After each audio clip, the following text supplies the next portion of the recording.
How to recover AOL password.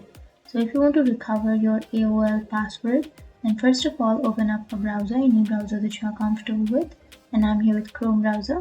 Simply go for the search bar and search for AOL, and after searching for that AOL mail, go for the first search, which is mail.aol.com, and now go for login, which is on the upper right, and here you need to enter your email address or your username or your mobile number.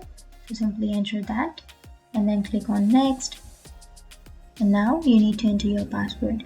But if you want to reset or recover your password, if you have forgotten your password, then you can go for forgot password, click on that forgot password, and now you can use your Google to sign into your account. So simply go for sign in with Google and choose your Google account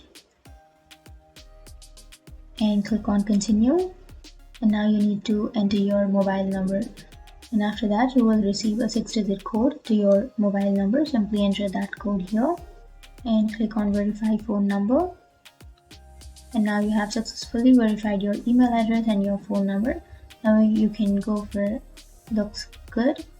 That's it. That's how you log into your account, or that's how you recover your password, and that's how you log into your account without entering your password. And if you have any questions, feel free to comment below. Thanks for watching.